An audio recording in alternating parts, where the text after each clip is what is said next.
Discover Help presents Stress-Free Living with Ray Samich and Mr. Stress-Free Ratanjit S. Sandhi. This audio program is an unscripted and unrehearsed conversation between Ray and Ratanjit. It is shared with you in hope of adding value to your life.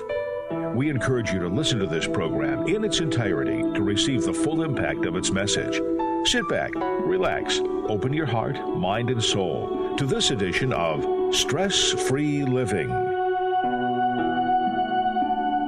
To welcome you to Stress-Free Living. Thank you so much for being with us here today. I'm Ray Samich, and my first privilege of the day is to introduce all of you to my longtime radio co-host and colleague, and my dear spiritual brother, Ratanjit Sandhi. Ratanjit, how are you?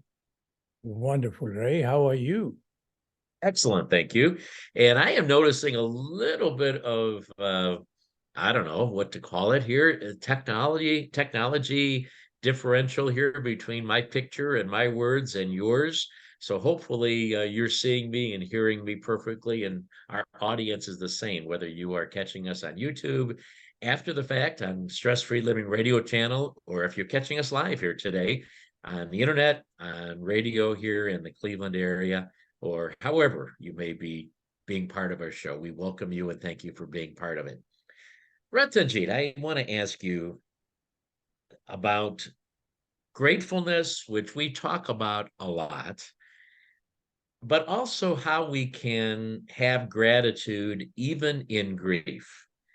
Because certain times of the year, most commonly, and the holiday season, the end of the year is a very high level of grief for many, many people. They go through a period of loneliness, depression.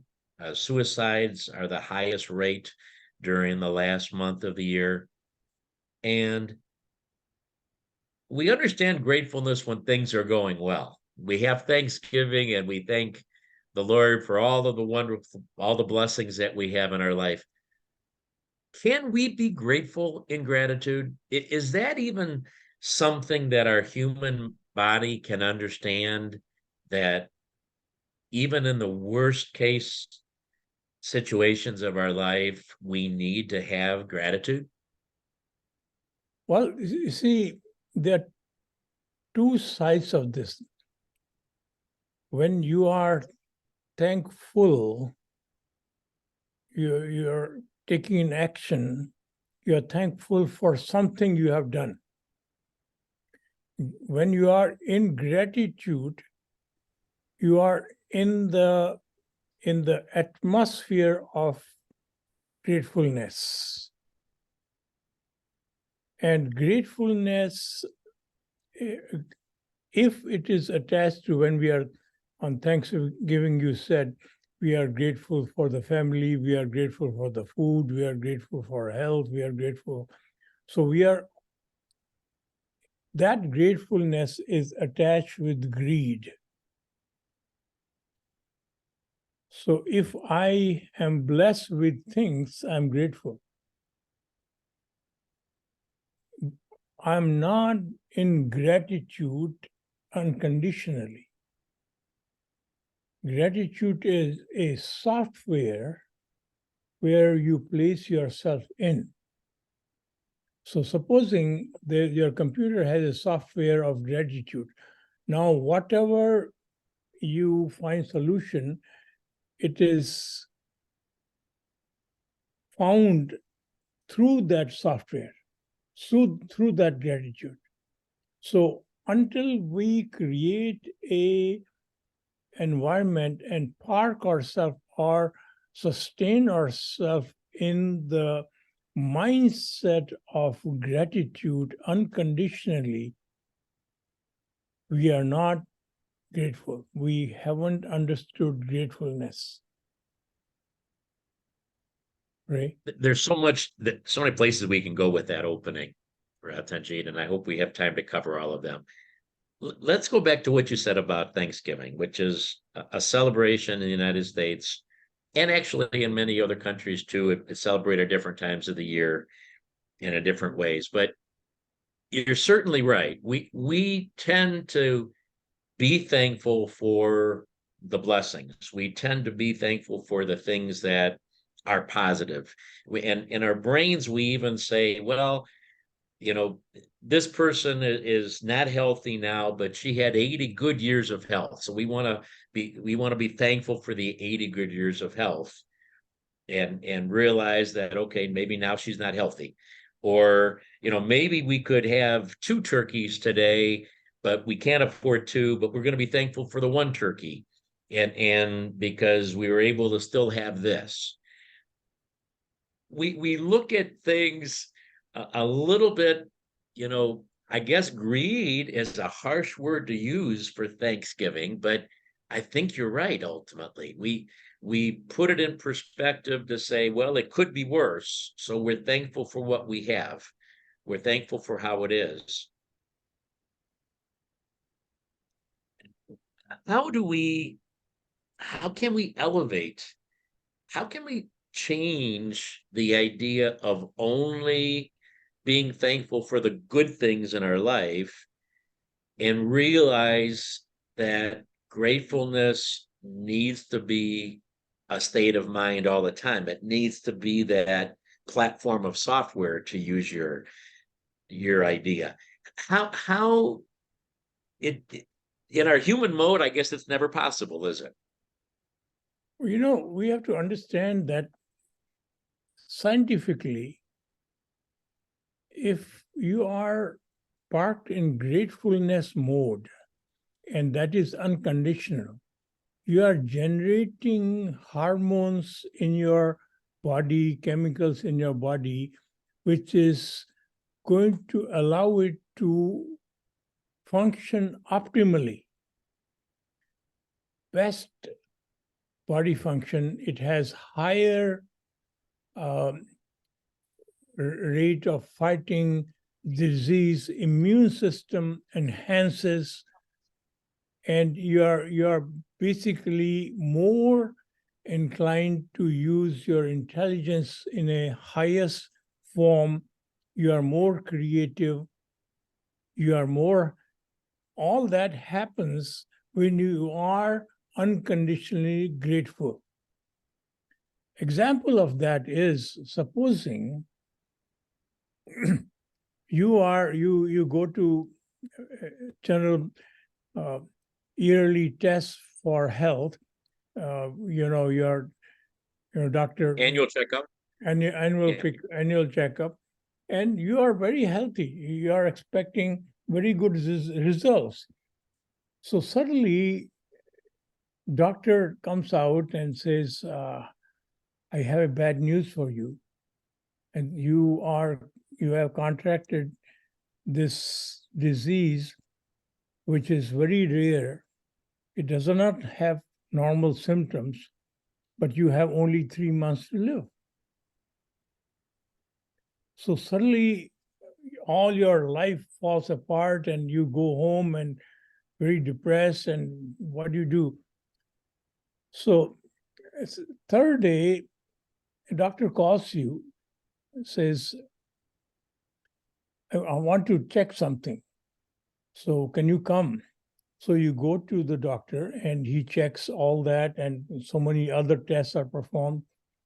And then the doctor says, we misdiagnosed you. You are very healthy.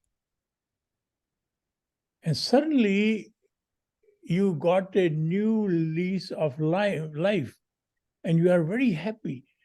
That particular day, now the weather is rainy, it doesn't bother you.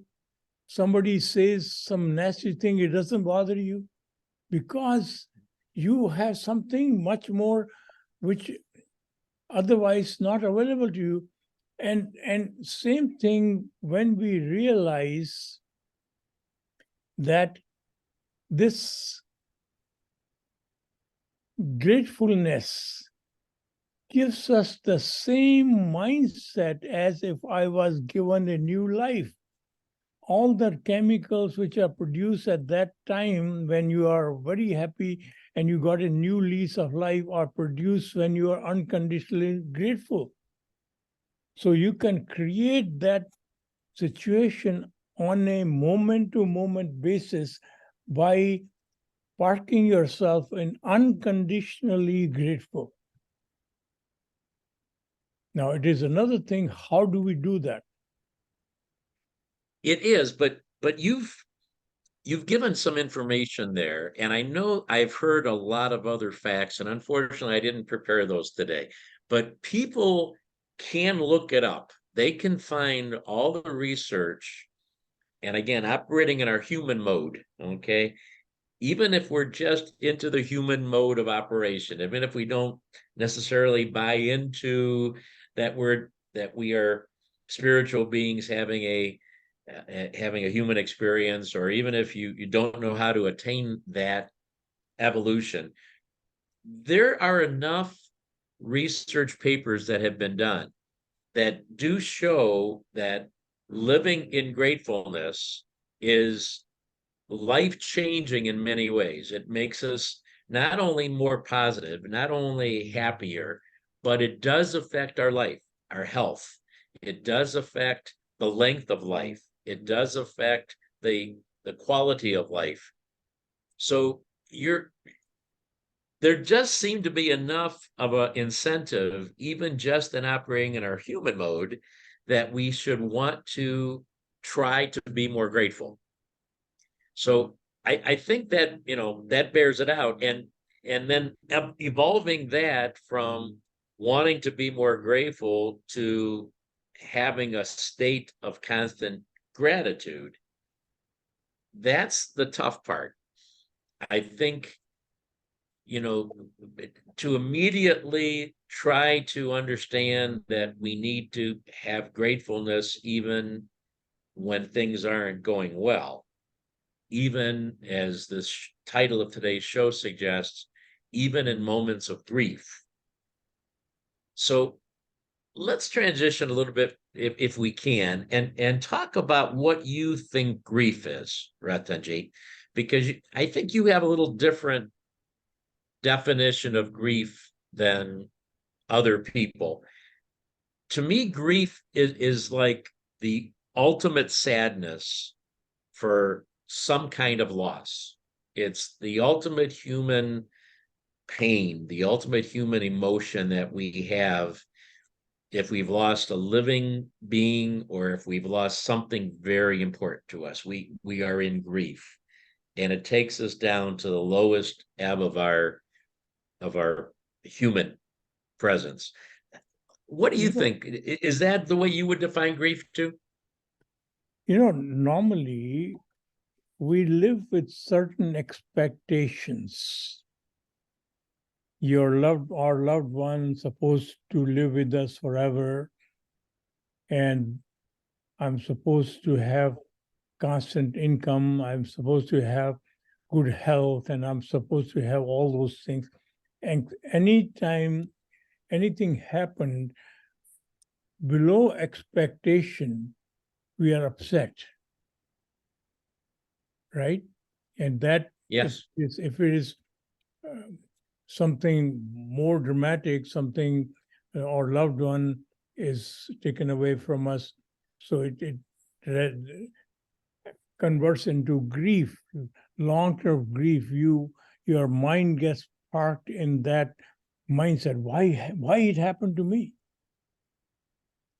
Right? Remember, sure. our show when we started, and in July 8th of 1995, remember? And so 3-4 months after the show, and I decided, gosh, what am I doing here? I don't have a PhD in psychology, and I'm talking to people and giving solution, and it's all my ego. So I'm going to tell Ray, this is the last show.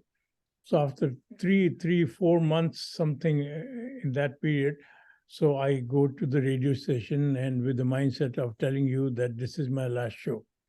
And it so happened that you had something going on, and you came to the show 2 minutes before the show started.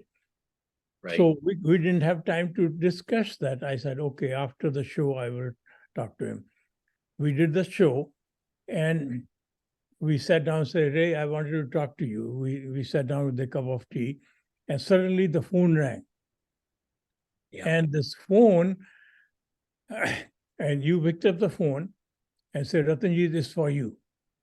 So this lady who was on the phone, she said, sir, I want to know whether you will fulfill the last desire of this dying lady. You will fulfill my wish, and I'm dying. So I was shocked. I said, what is that wish? If I can do that, is there something? So only you can do that. So she said, let me explain to you. Says, about a month ago, I went to the doctor, and I was diagnosed with this disease, and they gave me only 4 or 5 months to live. And I'm only 52 or something, and I'm religious, I go to church, I do all these great things. Why me?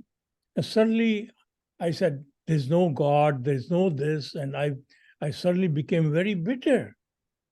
So one day my son was coming to see on a Saturday morning, and it happened to tune on to your radio station, and he listened to your show, and he went back to the radio station and asked them for the tape of the show. And the station was kind enough to give him the tape, and he played that show for me. And since then, I never missed your show. And at this point, I am utterly grateful for the life I had. I'm utterly grateful for the moment I have. I'm utterly grateful of all the conditions I have. It has changed my life, and suddenly I'm not bitter. That's why I'm saying if that can change my mindset, it will change help so many people. So please don't take the show off the air. So suddenly, the point is, suddenly from the grief, her mindset was converted into gratefulness. And suddenly she enjoyed whatever life was left with her. That is the power of gratefulness, right? You know, I honestly get teared up every time I hear that story, and it's been a while since you shared that again with me. And there have been countless other stories of other people that have been impacted by this program over the years, and even one would be special, but there's so many more than one. I'm making notes here, okay? The title is Gratitude and Grief. Then I kind of say, well, then maybe we should be talking about gratitude for grief. And then I wrote down grief to gratitude, because is grief the platform that almost can make us more grateful. They're two very powerful words. There's the human emotion of grief, which again I feel is just the ultimate sadness, desperation. And then there's the state of gratitude, which maybe is the way that even unknowingly we connect to the spiritual. Maybe that's in a state of gratitude when we realize that there's so much more than what our human body can understand and comprehend and value.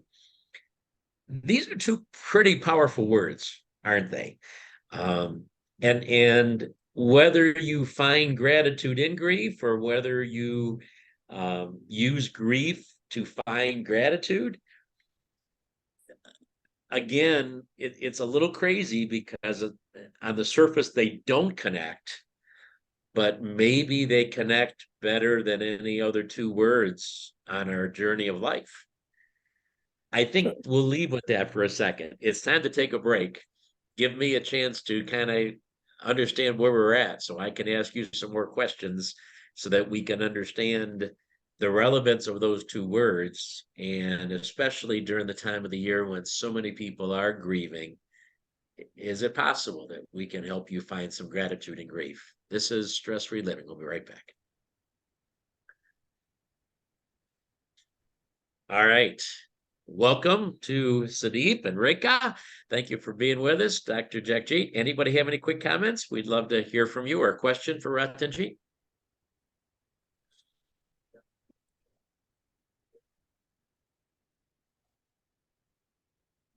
I guess we're on our own, brother. Anybody have any thoughts?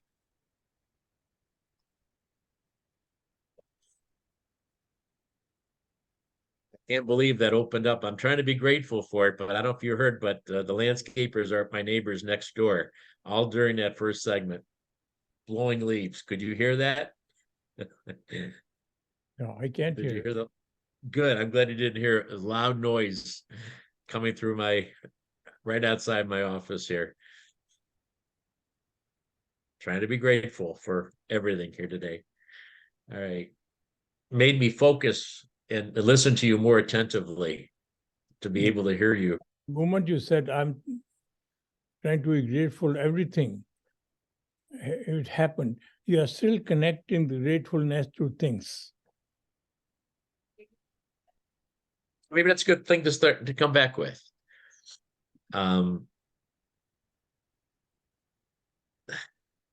Reka, thank you, Reka, for your comments. You got her wisdom teeth removed. Okay. Uh-oh. I think she's still very wise. Don't you think? We can be wise without our wisdom teeth, can't we, brother? I'm sure you are, Reka. Wiser than ever. Wisdom only happens once you follow oneness.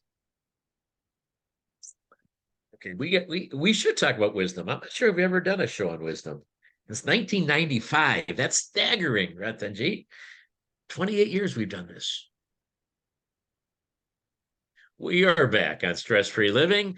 Ratanjit Sandhi, yours truly, Ray Sandwich with you. Thank you so much for being part of our program. We are interacting a bit with some of our Zoom guests, and we encourage you, if you'd like to join us and be a part of the show, we can interact with you before, during, and after the show. We welcome and invite you to do that. You can go out to our Stress Free Living radio channel on YouTube, and there's the link right there. So you can join us every week on our Zoom call.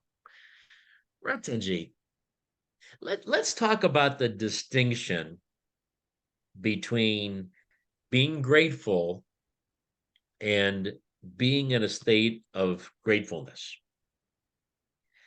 And maybe we use this door. You have talked a lot about love, and you've talked about love being an effort. We have to show love to others. We have to feel love that comes back. And then you talk about just being love, just not thinking about who we love or how much we love them or why we should love them or if they're worthy of our love and if they've earned our love, just being love. Okay. Maybe is that the same idea for gratefulness? Is that it shouldn't have to be an effort? It shouldn't be something we think about. We just exude gratitude continuously. Absolutely. Is that what we are aspired to be? See, when you love somebody, when you are grateful for things, when you are kind, when you are all these attributes, they end up boosting your ego, because your mind knows that you are being grateful. Mind knows you are being kind. So suddenly you feel, oh, I have been kind, I have done this thing. So When your mind is unaware of you being loving, you being grateful, then you are unconditionally grateful. You have a basic core character. Water does not know it wets you. It's a core character. It is similarly, once it becomes your core character, being grateful, that is only when you can be unconditionally grateful. So until we get out of this human body mode, which is forcing us to judge everything by five senses, and we are basically infested by how the body thinks. Body basically is full of fear because it's one day is going to die. Body is full of greed because it needs food for survival. It needs a shelter for survival. It has to have things around it. So it's constantly gathering things. It is constantly thinking it's individual. It's full of ego. So in that body mode, all your gratefulness is achievement. I am being grateful. I'm being kind. So I should get a medal. I should get a trophy. Somebody should recognize me. Whereas in the oneness mode, when you are guided by the spiritual being, which is basically enlivening force present in this human body, when that mode, you are thinking, you are working, then gratefulness is a consequence of being in that mode. You don't have to practice gratefulness. It is always going to come out of you unconditionally. And grief becomes a challenge. If you are a maintenance engineer, everybody calls you with a problem, right? It doesn't get depressed because every call is presenting a challenge to solve the problem. Similarly, if you are a doctor, only the people who are sick come and see you. So when we are confronted, nature puts us into a position of grief. Basically, it is a challenge to find the creative solution to tackle that problem.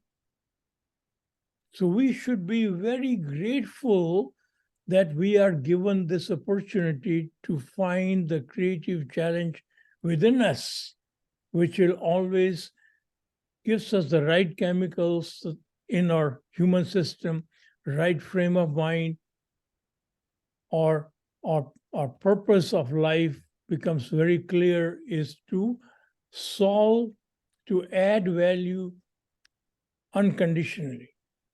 Right? So I want to go there where you just left off, but I want to go back a little bit to what you said before that. And I know that we've already kind of covered it a little bit, but I just think it's so essential that we really understand this. And I'm having a difficult time getting over this aspect, and maybe some of our listeners are as well. When we think about being kind, we think about being grateful, we think about being nice, we think about being loving.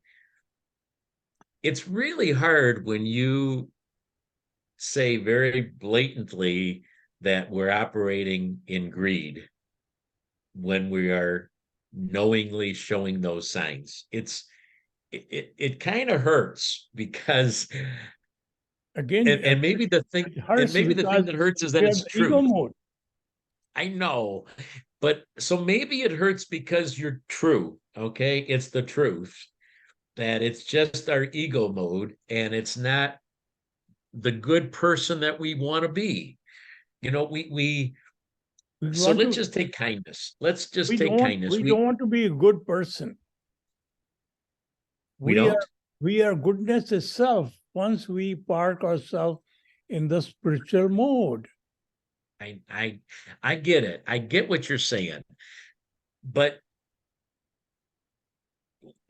that's a huge jump. That's the ultimate jump that we need to take. But most of us that haven't made that jump are feeling good that once in a while we show kindness, or we show respect, or we show love, or goodness, whatever it is. And it's pretty hard to understand that we're doing that out of ego. And when you say it, it hurts because it's probably the truth. You know, we sit around Thanksgiving table, those of us that celebrate that, and the great majority of Americans do, and we feel good about the fact that we're taking the time to thank the divine for our blessings. And then for you to kind of step in and say, well, you're just doing it out of ego, and you don't really mean it, because you should be living in a state of gratefulness all the time. Gratefulness should be for everything that happens, good or bad. And so, do you know what I'm saying? It hurts. It hurts, Our Ratanjit. gratefulness is conditional, Ray. Yeah, I know. That's And why unless something good happens, I'm not grateful. And again, good or bad, we don't even know. Something we call good, somebody invites me for dinner, and I have turkey and stuffing and all that, makes me basically unhealthy. Should I be grateful for that?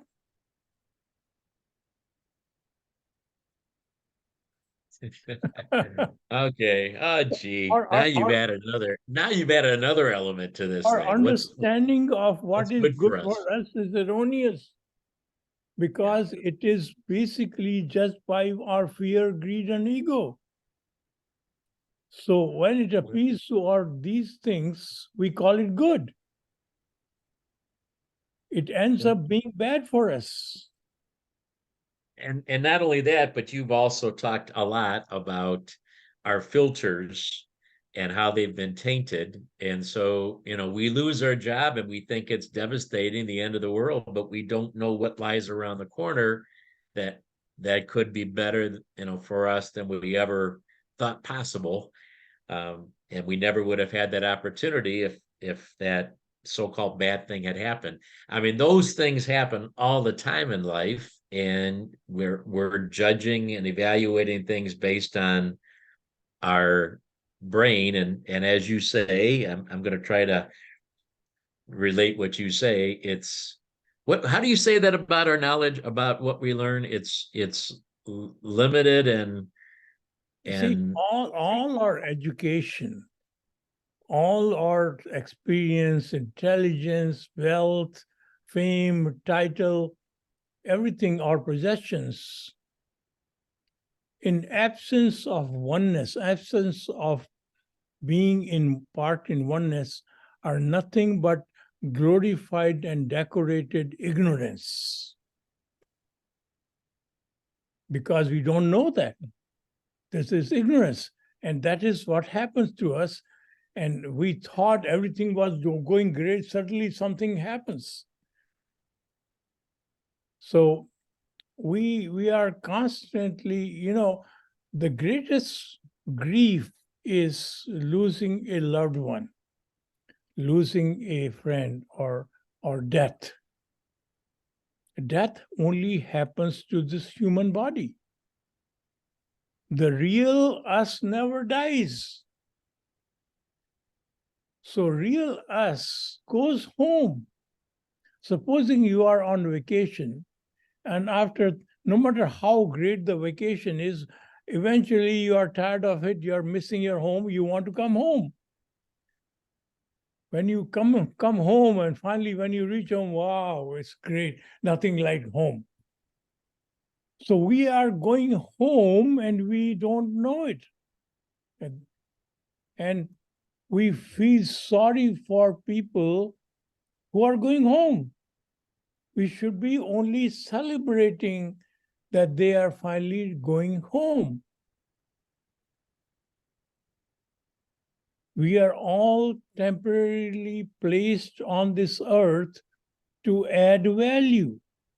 Our pleasures or our joys are only experienced when we add value.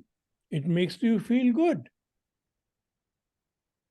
Purpose is not to accumulate wealth. Purpose is not to accumulate title. Purpose is not to be famous, because we have seen these people, even after having billions of dollars, and they commit suicide. They are depressed. So ultimate purpose of life is to add the highest value. You only add the highest value when you are presented with a challenge. Challenge we call as grief. We don't understand the greatest gifts are difficulties given to us, because in solving those difficulties, we tap into our creative inborn talents.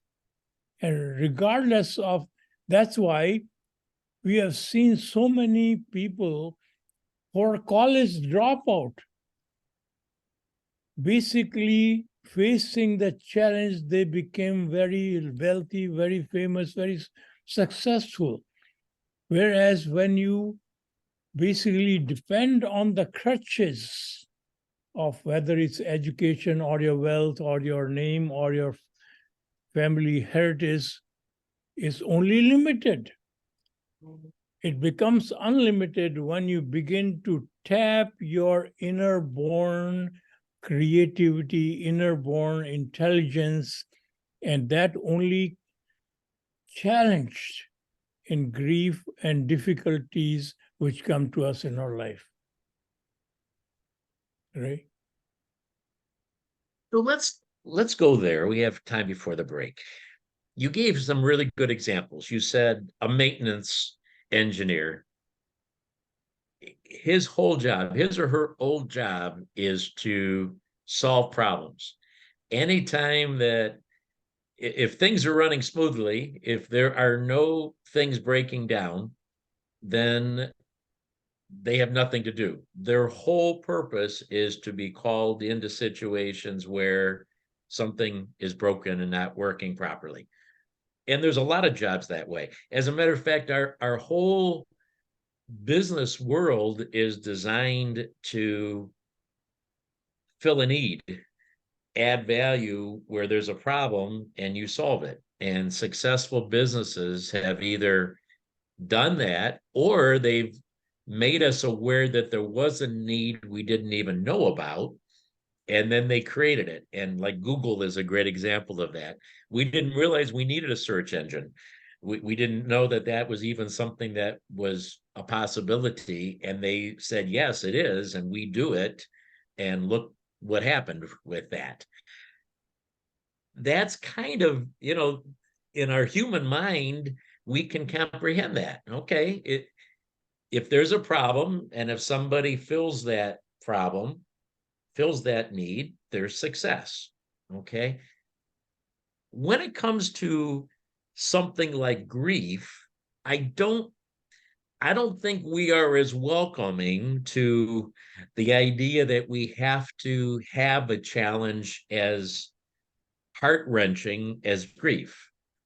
I mean, we that takes it to a different level. That's not a drain that's plugged up. It's not a wall that is falling down. It's grief that is just gut-wrenching to us because of something that we're going through.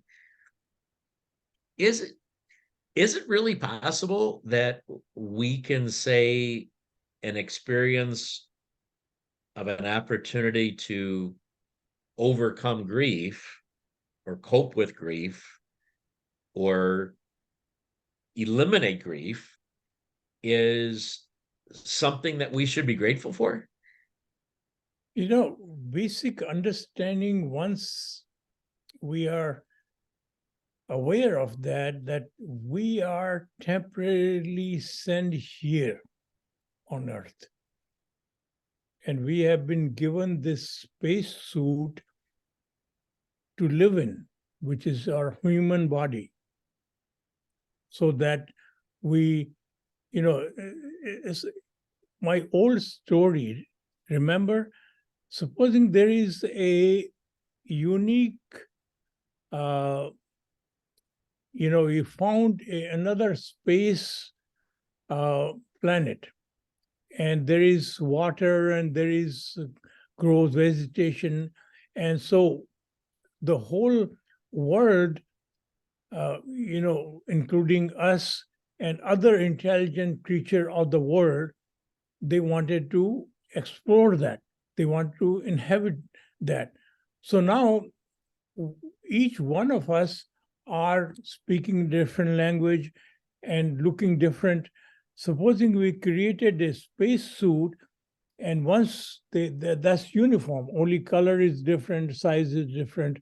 And so suddenly in that planet, people come from different planets, and now they can converse with each other because they have the spacesuit. And they remember, if they remember that they are in the spacesuit, the spacesuit, when it expires to go home, they won't be feeling miserable. But if they forgot that they are coming from a different planet, and they only remember that the reality is they are in the spacesuit. Suddenly, when the spacesuit gets taken away from them, they will be miserable. We call miseries from our faulty understanding as miseries. We call death as miseries because we do not understand that we are going home. Nobody remembers when you come here on this earth as a child. You have no memory of where you are coming from. Suddenly, our education system does not teach us that. Our education system is incomplete. Our education system initially must first tell us who we are, tell us why we are here, tell us where we are coming from, where we are going. So all that is not part of our education or our learning. We are right away from kindergarten forced to think in greed and fear. Get A grades or you are nobody. You compete, you be better than other students. So cooperation is not taught and competition is taught. We are put against each other rather than helping each other. So our whole system is all parked in selfish motive driven by fear, greed, and ego. Right? I think that's a good time for us to take a break. We're on Stress-Free Living, and we are trying to understand how we can find gratefulness in grief. And we are explaining those two words and how they fit together. It's a challenge, but I think we're making progress. We'll wrap it all up when we come back. Thank you for being with us. We'll be back in just a moment. All right, we've had a couple other people join us. Quick thoughts from anybody? Please join. First of all, thank you for taking a difficult and seemingly contradictory topic. It's very thought-provoking. I think we should have another show on this thing that Bhai Saab said about you're going home, you're not really, nothing is lost. I think how to cultivate that, step by step, I think that would be very helpful. Thank you. Thank you. Thank you. Thank you, Darshan. We missed you for Yeah. our shows. Yeah, last couple of weeks. Yeah. Yes, we did. Anybody else have a thought before we go back? And then you're welcome to stay afterwards, of course. We'll have about 7 minutes left here of the show.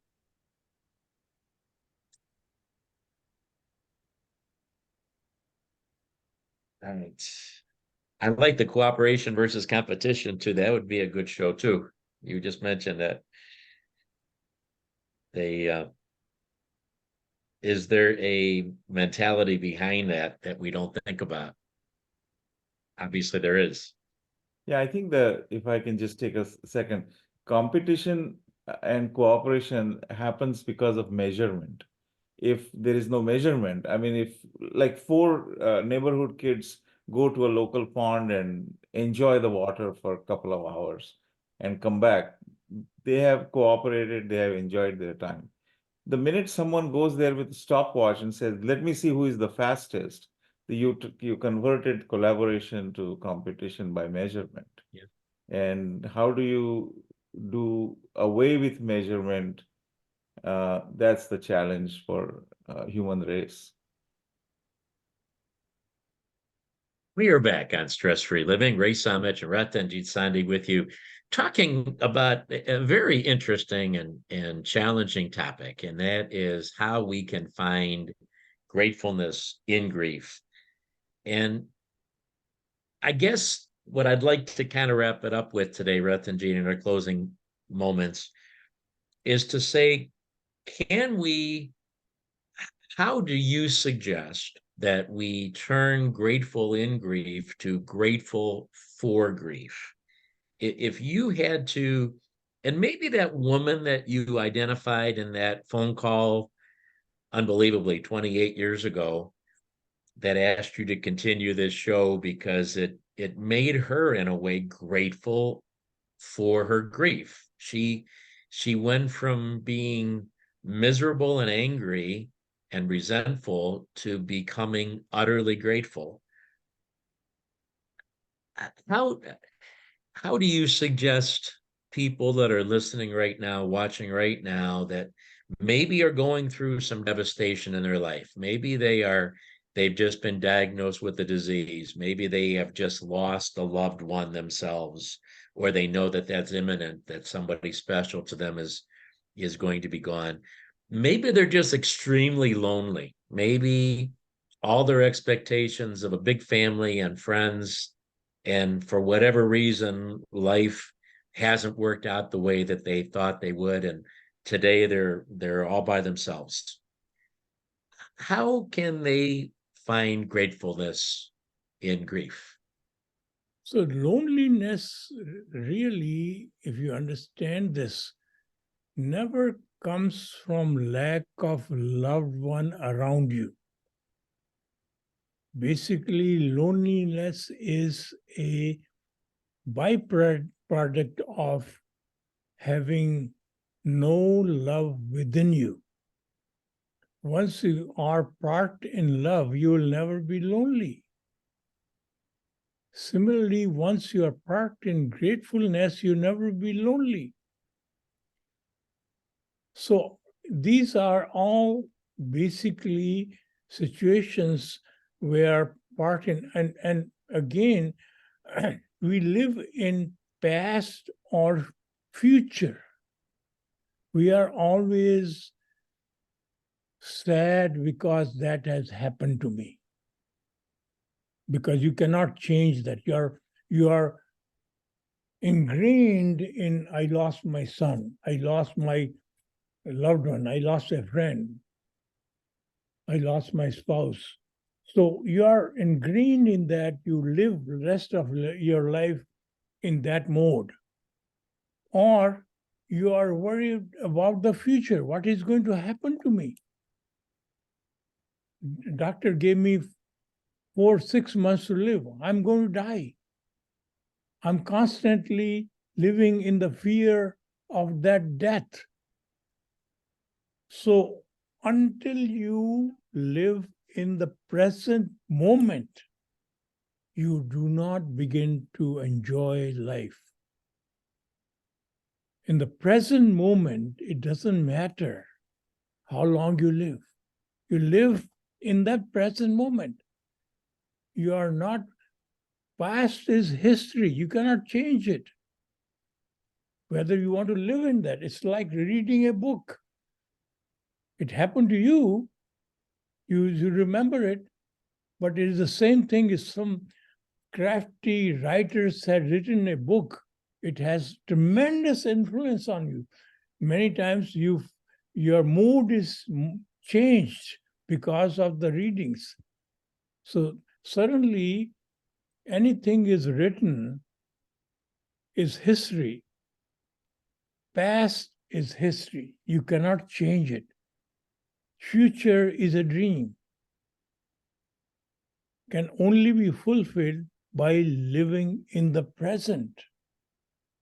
So we have not understood or formed a habit of living in the present. So we talked about competition. Your true competition is your last best. So we begin to make it better. Your last best, that is your competition. Your competition is not the world. But it is, we can only make your best better by living in the present. Right? So living in the present is one of the ways to find gratefulness and grief. Before you said that, and I'm trying to, and I short on time here. There was something else that you said first before you talked about living in the present, and I didn't note it. And I wanted to go back on that one. Do you remember what else you said a moment ago before you talked about living in the present? I'm living in the present. That is past tense. I know. I have to go back in the past to remember what else you said. And it was so important that I didn't write it down because I was lost in the moment. I apologize to our audience for my mistake on that one. So let's just regroup. So if we are experiencing a problem right now, we're experiencing a major emotional letdown, living in the present will help us to appreciate this moment of time and what we can do to make our best better and compete with our last best. And if and maybe that doesn't mean anymore, because maybe in that state, maybe the competition isn't for us to be more successful in business, or maybe a faster runner or a healthier lifestyle. Maybe the best better that we're trying to improve on is just our lovingness, right? Our giving attitude, our teaching moment that we can have for those around us, the example that we set might become the priority. You know, if you've got somebody who has been an Olympic champion, they've always tried to make their best, prior best better on that Olympic stage. But maybe in our later life, especially if we're going through grief, it's coping and setting the example of how we cope and how we love through grief. Would you agree that maybe that whole paradigm shifts, and maybe it's something else that we need to do differently than we've ever thought of before? You know what happens when you get a 10 gold medal and now you want everybody to respect you. After 5 years or so, 10 years or so, you walk into a grocery store, nobody recognizes you, you feel very depressed. All your successes simply give you platform to add higher value. So you cannot go back and claim those glory from the medals or good things you have achieved. Simply, it has given you a platform to add higher value. So you are consistently in a mode to look for problems to add the highest value. Right. And that could include grief, turning to gratefulness. Ratanjit, thank you for the wonderful thoughts and love that you share with us today. Thanks to our audience. However you are joining us, we appreciate and hope that we have added value to your life. Remember, we're all playing the same game. Have a great day. All right, everybody, we are clear. The stage is yours. Ratanjit, I don't know. I lost it there for a moment. I got so involved in what you were saying that I forgot to write down what I wanted to go back on. Anybody remembers? Yeah, I don't know if anybody I wrote remembers. it down because I think we need a show on that. Before, Baisab, you talked about living in the present. You talked about loneliness, and I think that was really important. And the thing you said was that you're lonely because you have no love in your heart. So, and the Surgeon General of the United States has said publicly that loneliness is a big epidemic in the US. So I think we need a show. So Ray, that's what he said. That's what it was. Thank you for remembering. I lost it. I couldn't come back to it. You were absolutely right. Thank you. I Loneliness think in the is future, if I, as I'm getting older, my memory is failing. So if in the future, if that happens, open your mic and just say the word. Yeah, again, let me repeat, loneliness is not ever because of lack of loved one around you. It is always because of love, absence of love within you. Yeah, you can you have the ability to make friends, make a loving company. And I think the simplest thing I have found is to find something noteworthy and mention it to them. I mean, you make an instant ally, you make an instant friend. Of course, it has to be genuine. They're feeding their ego. No, but I mean that's how you start to get people to just Yeah, open up and because people are parked in their ego greeds. yeah. But I do think that loneliness is an important topic, and with so many issues socially, I think people are like physically lonely, you know, um, and how they deal with it and um, is very important. So Get when, some. when you're parked in the human body mode, fear, greed, and ego mode, and once you're parked in oneness mode, the difference is in the ego mode, in the body mode, you want to be better than others. Right. In oneness mode, you are inspired to continuously improve yourself to add more value. In the ego mode, you are proud for of your achievements. In the ego mode, you are grateful for your achievements. In the oneness, in the body mode, you are filled with ego, fear, greed, which is driving you. In the oneness mode, you are always driven to add the highest value. And the oneness mode, in the body mode, you see others as friends or enemies. Whereas in the oneness mode, you see divinity present in friends and enemies. Basically, you see only divinity. And in body mode, you're lost in I, me, my, and mine. Whereas in the oneness mode, you practice selflessness. You're always looking for worldly recognitions in the body mode. You're looking for inner balance and peace in the oneness mode. And I can go on and on. There's several issues which are, so that is the difference. Right. And Right. Go ahead. in human body mode, you are destination driven. You always want finish this degree, get this home, get married, get this, destination driven. Whereas in oneness mode, you are journey driven. Fundamental difference.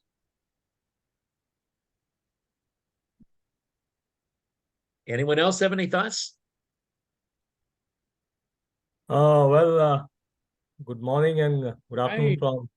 Hi. How are you? I have a observation that once you are in an organization, you're surrounded by competitors, your associates, friends. So you have a lot of energy, you are driven to achieve something.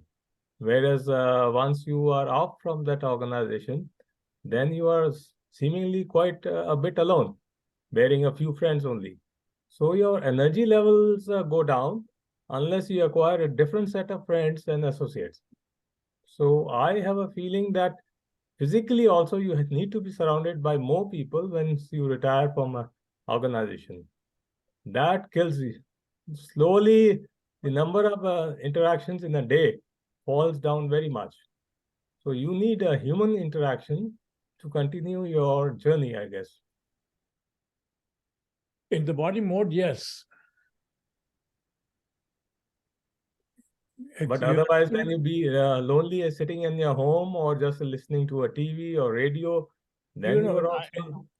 In my condition, if I have visitors once a day, it's a miracle. I'm always alone and very happy. No, I think that our goals need to change to help others, maybe a later part of our life. You are constantly engaged in adding value. So then you don't feel lonely. Right. Your greatest joy comes from when you are creative, when you have solved a problem, when you have achieved something, it makes you happy. So once you are in the creative mode of adding value, you can add value regardless of where you are. Adding value doesn't mean that it has to increase the wealth. Adding value can mean whatever is required for on the moment, which is going to add value. Like in context of our own society, I've seen people after retired mode from the departments, they go and join social groups.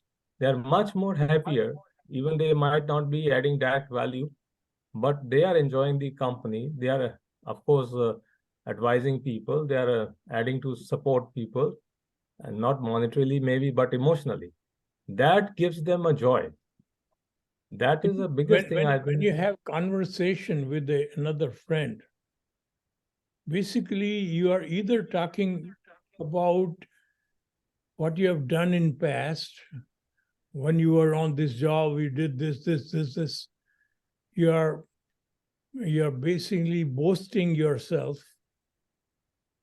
in your conversation, or you are condemning somebody. Oh, this guy was this. I don't like this. And basically, thirdly, you're basically asking questions which is going to allow you to show your superiority in one way or other. So it's all based on fear, greed, and ego, your conversation. So you're hardly listening. You're basically waiting for your time your time to talk about any time when you have talked about what you have done in past, or what you like and all that. It makes you temporarily feels good, but ultimately it's like having a drug or something. When you take that, it feels high. When that drug is not there, you feel low again. So when you are feeding your ego, that is the drug you need.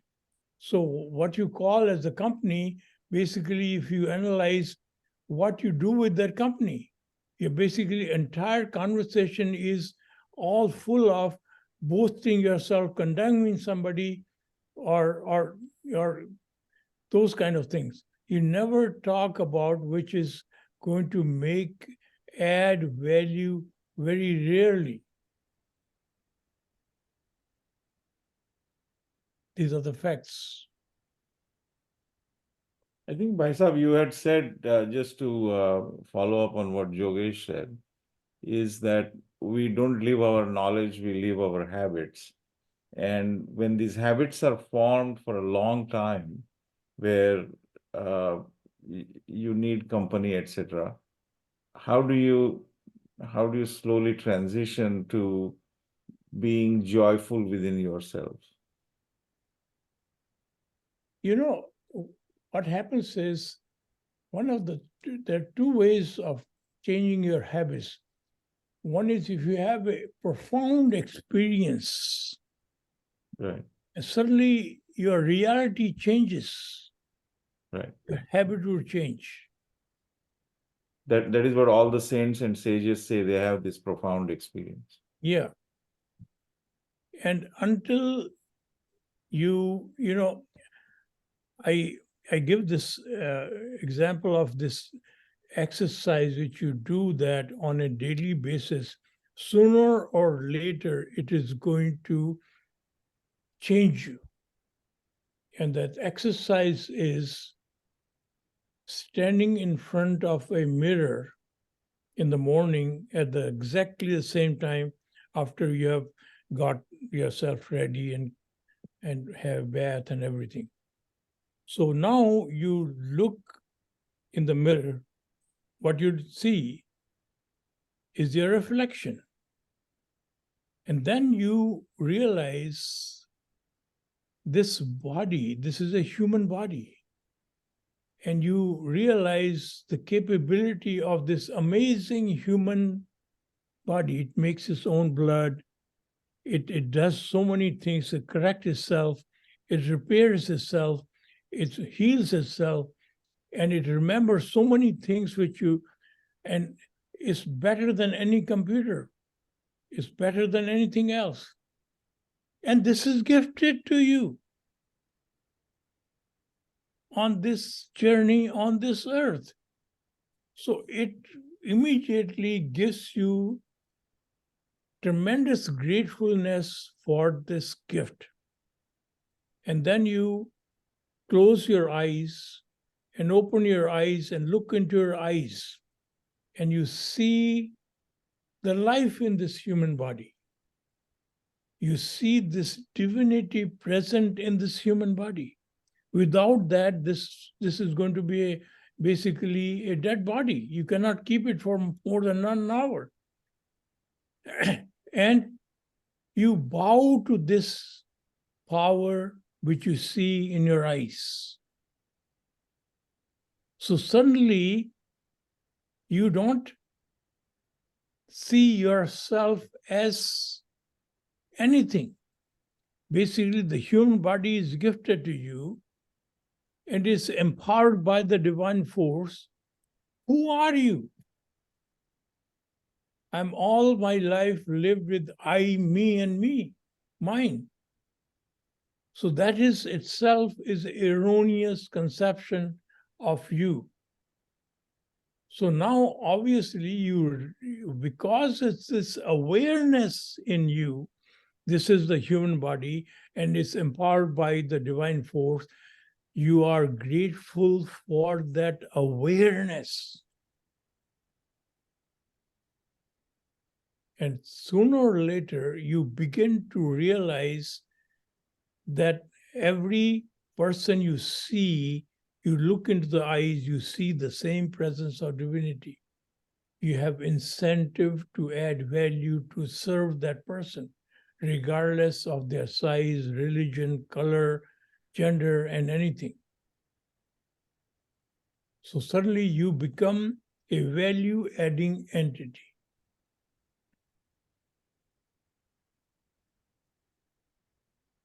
So this becomes a reality every single day. Sooner or later, you are going to start to live that.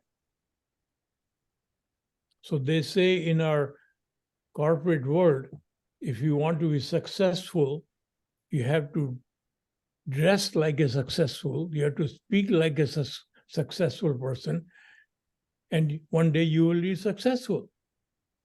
So similarly, you begin to live in this mode of oneness through this exercise.